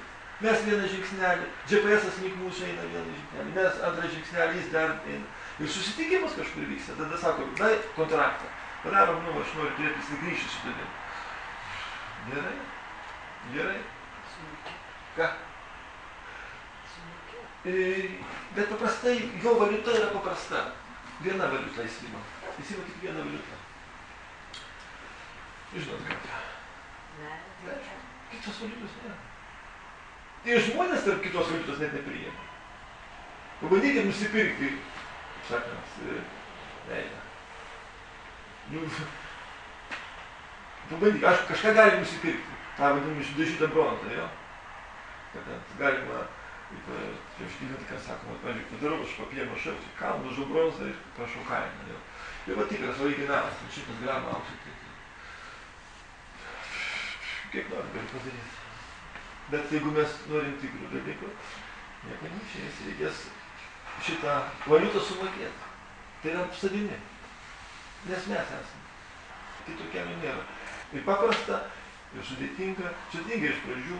Bet tam ir yra metodika, žingsneliai, po biškį. Ir kodėl kartais sunagaldininkai leisti žemyn su ragutėm, o į kalną įlipti. Net ne taip sulipti, taip. Valandą lipi ir paskui per 10 minučių nusileido. Tas kalnas, Biliūnas, kas nerašė. Visi rašo, ir poetai, visi žino, kažkoks žiburys yra, ir kalnas yra, ir sunku jo eiti. Ir mes pavargstam, reikia atsiremti, dar kažką. Bet nieko nebės, traukia viskas tas žiburys. O jeigu netraukia, dar nori pasikapsyti, pažiūrėjau, kapstykis, prašau. Susipainiot, jokių problemų. Sudėtingo, kaip nori. Visur, sakant. Ir paskui laikų galvoju, jau viskas, jau pasisotinai. Pasaulis tavo, beveik mano. Patenkintas, kažką trūksta. Ar Marsų dar nori? Mes žemė laimės trūksta, čia reikia Marsą paimti. Minulis kažkaip tai kiniečiams, bet mūsų dar Marsą. Ir va taip gaunasi, kad ateina paskutinioji, baimės, toliau viskas yra. Tokia intuicija yra, jūs jaučiam, kad reikėtų šito. Bet kai nemąstai, tada viskas paprasčiau. O, kas atėmė tą pareigą mąstyti? O, čia ir yra tam duota. Va, tai sako, visas organizmas ir yra, ir skrandis reikalingas, ir kepenis, ir inkstai, ir mąstymo organas, reiškia, reikalingas, galva reikalinga, protas reikalinga, viskas reikalinga, kiekvienas priešų, viskas reikalinga, viskas gražiai sudėlioti, sudėtinga, viskas susipaprastina. Kokių dar prieštaravimų? Komentarų. Aš taip jau, susipaprastinam iki 3, tai skaičius, tai jau dar paprasčiau, bet negausiu, kaip prašiau, bet kažką galiu lengvai pasakyti, taip lengvai, jau kaip baigiu, net prapliko. Mes kai susitikom ir pradėjome apie tai šnekėti, turėjau tokias garbanas, visi dantis buvo, garbanos, reiškia, jauni gražus buvo, pilni entuziazmo, reiškia, daug metų atgal, reiškia. Ir va, tik tiesa, dabar kažkaip taip lengvai. Galima nieko nežinom, suprantu, bet kažką tokį, va tas tokia viltis tokia deganti, vis dar norisi to žiburėlio. Vienintelis kokia pasiekimas, kad galima apie tai biškai lengvai sakyti, nedaugiau. Bet kažkokio judėjimas milimetrais į priekį, tai yra geriau negu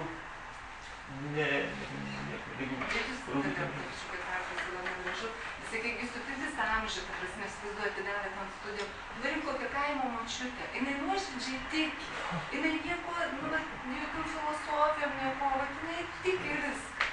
Ir jie irgi čia duoti iš aukščiau. Taip, jinai, sakant, taip, ir paklausite apie gyvenimą. Vaikelį, mylėtų, tėtė savo mamą. Jinai, pačios irgi vienintelė žodis yra, su paprastai iki vieną. Ne 3 pasakė, iš sudėtingai. Vienas pirštas.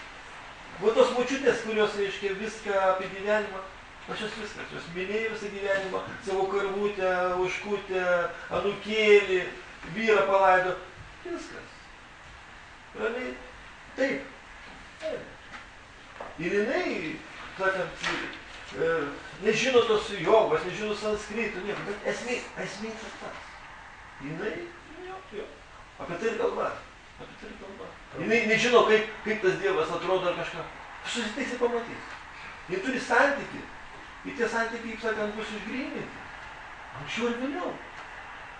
Ir visi, kaip va tokia močiutė, kaip džiugu. Kaip sakant, net laidotuvės džiugios yra, dažniausiai tokių močiučių. Gyvenam želį, ta prasme, atminimas šviesus iš karto. Reiškia, vyksta laidotuvės šviesu. Pagalvo iš karto šviesu. O taip, o dabar gyvena paprastas. Bet kaip jinai gyveno, kaip jinai vargo, kaip jinai prakaitų įdėjo. O čia jo. Jinai tam visą tą meilę, reiškia, save aukojo. Auka. Meilė tai yra davimas. Visą save atidavė. savo laiką, nukėlėm, kažką. O kas viską mato? Tas, kuris mato, kaip jinai aukojasi. Aš noriu, kad jinai būtų mano mama. Aš tokio noriu draugauti. Jinai turi, ko man reikia. Auksu. Susitiks? Tai galima paklausti, jeigu grįžti prie santykius. Aš kažkaip negaliu sudėlioti santykius darbe. Prie kokią įmylį. Tarnystė. Aš kaip negaliu. Tarnystė. Tai su kokiu žmogum pas jūs kokie santykiai? Tai žiūrėkit, su kokiu žmogum? Su lygiu. Ne, su direktorius, sakysim, ne su užsientis, ar su... Tai žiūrėkit, ką jūs jaučiat. Kokie... Ar draugai, Gali būti neutralūs. Gali būti neutralūs, jeigu jūs beveik kaip nepažįstate. Idealu neutralūs. Jeigu ženkliukai kibirkščiuoja, yra minus, kibirkščiuoja. Jeigu ženklas minusas, tai čia tada, čia ne dvasiniai santykiai apskritai, čia, materialūs. Gali pavydas, pyktis, pagiežos, neapykantos, visi tie materialūs dalykai gali. Ne, aš sugrau materialus dalykai, bet kaip... Čia tas mokslas, jeigu mes norim tikrus santykius nulipdyti, tikrus santykius, tvarius, dvasinius, kurie atlaikytų laiką, išbandymus. Tai čia tikrai dvasiniai santykiai. O ten gali būti, sakant, gali visko būti. Tie žemesni jausmai visokie, žemesnės emocijos.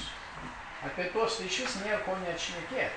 Jeigu šitų jausmų nėra, tikri jausmai prasideda nuo tos pagarbos, ramybės tokios. Jeigu šitų jausmų nėra, ten visokie. Nes žmogus, aš taip suprantu, klausia, kaip elgtis. Aš ką tik noriu paklausti, kaip šitą atžvilgiu elgtis. Kaip elgtis, aišku, jeigu kad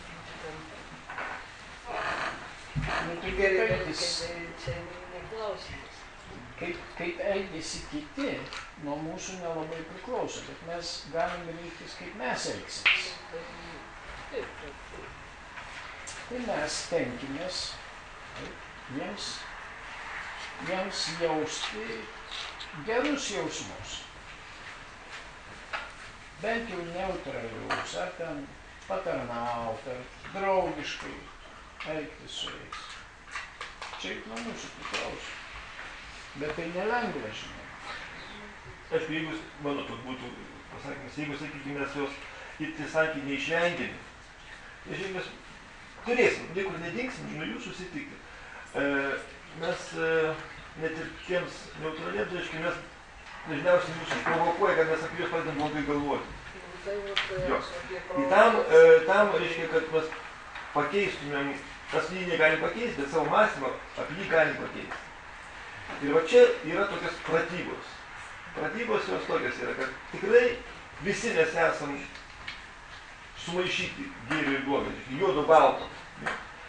Jeigu taip gerai pasižiūrėtumėt, tą žmogų, kuris, reiškia, jums kažką jaučia negatyvaus, jame yra pliusų, jame yra teigiamų dalykų. Jeigu taip paieškotumėt, jeigu net labai mažai, reikia labai gerai paieškoti. Bet pas kiekvieną niekšą yra kažkokiai gerų savybių. Jis galbūt nemėgsta jūsų, bet jis gal savo mamą myli. Ir jeigu mes, sakykim, atrandam jame kažką tokio gero, mes bandykim prilipti prie to jo, kaip sakant, kelyje, kai yra juodo balto. Mes galim, jeigu išdidinam ir ties juodu, mes galvom, kad aplinkų iš vis nesimato jokių baltų. Bet jeigu taip dar iš plačiau mes atrandam tą baltą dėmę kokį nors ir mes ją koncentruojamės pas jį. Vat jo, reiškia, jo gerą savybę. Vieną intelę gerą, pažiūrėjau, nerūko arba kažką tokio, elementariai. Jo, reiškia, vat kada tos mintis apie jį, tą kitą žmogų bus iš tokios, radot pozityvą ir užsikabinot. Jis ant jūsų kibirą, reiškia, pila tą, o jūs kažkaip tai bandot įsitvirtinti, įsikipti į jo tą gerą savybę. Nu, čia Nu, sunku, aš labai žinau. sunku. Aš žinau, kad sunku. Tikrai sunku. Pasirinkti va tokia. Nes va tą pavyzdį parodė Kristus. Jį ten kariui, sako, atleidžia, reiškia, nežinau, ką daro, taip toliau, jį ten, reiškia, visiškai jau. Ir visą tai. Čia yra pavyzdys idealus. Ir ne mums. Nu, ne mums, reikia pripažinti. Bet atrasti, reiškia, kažkiek tai šiek tiek, aplamai jis niekšas yra, bet jis turi va šiek tiek gero ir aš fokusuoju į tą gerą. Bandau, kaip sakant, žinot, užsimerkti, aplink jo tą juodas dėmes užsimerkti, bandau. Čia yra man reikalinga ta. Čia yra man reikalinga rasti jame kažką tokio pozityvaus ir kad jis ant mūsų ir aš iš karto ne aplamai, kad ten daug jo, bet iš karto įsigybinu to ir tada pradedu šnekėti su tą jo gerąją pusę. Ir kas ten žino, gali stebuklas vykti, kad ta jo geroji pusė, jinai, reiškia... Tai kažkokia pozicija jums tobulėti. Nu tokia... Suprantu, čia yra psichologinis viską triukas. suprantu, atrodo, kad viską... Teoriškai, o kad sunku, čia jau jums nieks nepadės. Tos sunkumus čia jau lengvesnių, arba plasmasė, arba tikras. Arba bronza, arba šit. Čia prasme, tai neužsivesti, ne? Kad save nuramintum, Iš ten tyčia, jo. Jo. Jo, kaip arklys mes ir surandam jo gerą savybę ir įsikabinam į jo tą baltą tašką. Tai tada linčia, Jo. neatsakai tuo pačiu. Jo, ir žinokit, jis pradės keistis. Jeigu, žinokit, šitą abejonę be abejo, paprastai mes stebuklais netikim. Stebuklų, ką jums sakyti, nėra. Stebuklų nėra. Bet kartais įvyks. Kartais įvyks. Ir mes kito kelio neturim. Ką mes pastoviai kovosim?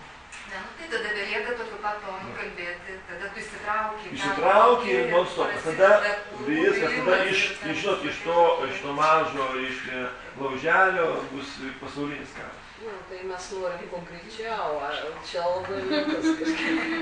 Labai liūtas. Kadangi mes, suprantat, pasaulio bamba aplamai, mes esame kažkaip tai nesisuka visas pasaulis aplinkui. Mes sugebėjom įsukti savo artimuosius, jo, o kažkaip kiti dar neįsisuko. Visi kažkaip tai bando mus įtraukti, nieko savo.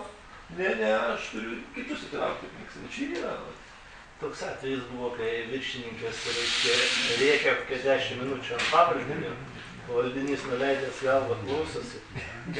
Ir galiausiai jau viršininkas sako, nu tai ką tu galvoji? Ir jisai pakelia galvą ir sako, viršininkė, aš vis tiek jumis myliu. Nu ir viskas, viršininkas susileidžia. Tai va. Šitą kartais sudėtinga padaryti tą su kandus dantis, bet kada mes koncentruojamės per baltą tašką, tai gali būti nuoširdžiai. Ir šitas žmogus bus šokiruotas. Gal su manim taip nieks nesėdė.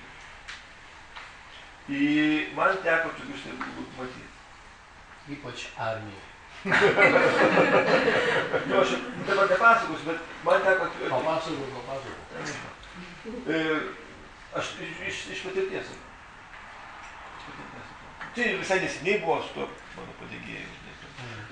Bet čia yra tokie. Ir čia vienintelis kelias. O tai pasaulis keičiasi. Keičiasi artimuoja aplinka. Įsivaizduojat, Anirutai norėjo padegti namą. Recidyvistas. Daug kartų teistas. Bandė padegti namą. Įpylė benziną, tai buvo per daug girtas. Man nepavyko užžiūrėti. Jo, ir kažkaip iš neįsikišo, žodžiu, pavyko išgelbėti, policija jį areštavo, viską. Anirutai su juo susipažino, viskas baigėsi tuo, kad tas pasidarė draugas iki grabo lentos. Vaikščioti svečius pradėjo dovanas nešti. Siūlyti apsaugą, sako, jeigu tave kas nors, sako, dalyvauti. Na, aš taip, pusiausiai, kai mes susitikom akistata buvo, sakau, reiškia, kodėl? Bet taip, čia būnėm, sakau, kokiu vėjai buvo tavo? Čia gal ką nors padariau, gal aš nežinau, gal skolingas ko.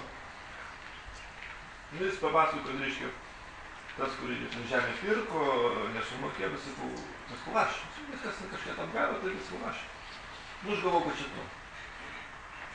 Aš sakau, dabar žinai, kad čia ne aš. Dabar žinai.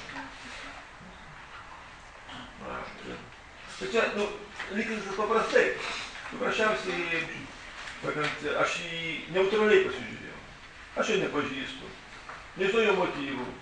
Prasme, nieko neįvyko galų gale, tik buvo pabandymas, ten būtų gavęs 3 metus, bet, prasme, nu, yra kaip yra, bet matyt, su jo nieks nesielgėsi.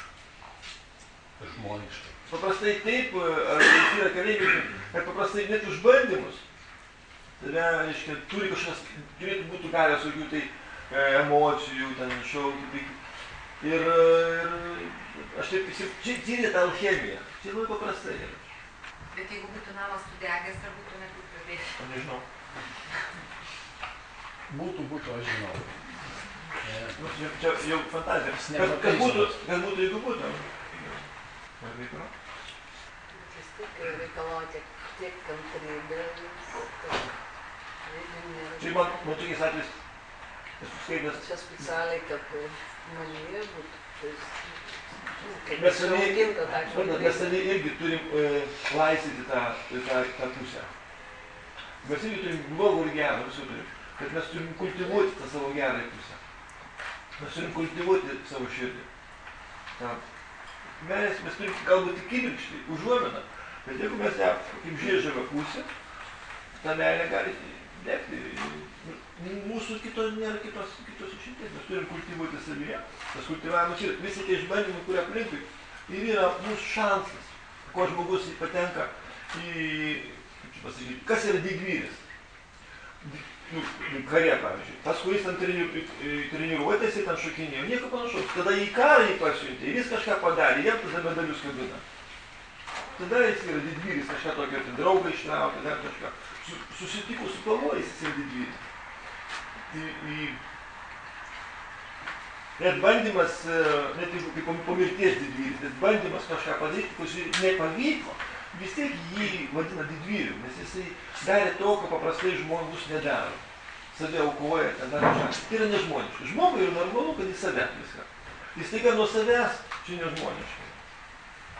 Čia yra dieviška. Čia yra transcendentiška arba dvasiška. Tai va tą tokį, kaip sakant, bandymą, sugebėjimą arba treniruotis, aukotis arba mylėti. Mylėti reiškia aukoti. Pradėti reikia nuo paprastų pratybų. Reiškia, sako, yra tavo aplinka, mat ir puoselėk ją, savo darželį, turiu minį, santykius, išmokai, vaikai, su kuo susitinki, vis puoselėk. Tai iš tikrųjų mūsų laisto, mūsų įkvėpė. Paskui žiūrėk, pasaulis iš tikrųjų, jisai toks skambantis. Ir tai tikrai ir jėgos, taip sakant, visas pasaulis mums tada draugiškas pasidaro, padeda, visas pasaulis mums tada padeda padėti. Bet pradžiui visą tai darai sąmoningai. Aš taip pagalvoju, aš turiu dabar toje situacijoje visai. Sąmonė yra, sąmoningumas ir yra, sąmoningumas, dvasingumas yra lygybės ženklas. Mes esam sąmonė. Tai yra, siela yra toksai pavadinimas, tai reiškia, džyva, siela ir sąmonė ir visur lygybės ženklai. Mes esam tas, kas yra sąmonė mumyse. Mes esam grynoji sąmonė. Sąmoningai turbūt yra pats tiksliausias terminas, nes dvasiškai mes dažnai manom, kad dvasiška tai yra tai, kas nematerialu. Kažkas priešingo materijai. Jūs taip suprantate, bet kai kas, pavyzdžiui, mano, kad, pavyzdžiui, valgyti yra materialu, o nevalgyti yra dvasiška. Arba kas daržai yra materialu, o ne kas daržai yra dvasiška. Arba, pavyzdžiui, gimdyti vaikus yra materialu, o ne gimdyti vaikų yra dvasiška. Taip. Tai žiūrėjau, kokius vaikus. Taip. Ir daržą kas galima dvasiškai. Bulvės kas galima. Taip. Aš paminti norėjau pasakyti. Bet sąmoninga. Čia būtų nesąmoninga. Jeigu nesąmoninga, reiškia, kad dvasingumo nelabai bus. Nesąmoninga reiškia mechanika. O mechanika, tai šventykloj, jeigu elgiesi nesąmoningai kažką atlieki, tas veiksmas gali būti nelabai dvasiškas. tas nemaldos, jeigu tu darai sakai mechaniškai. Genialus pavyzdys, jo.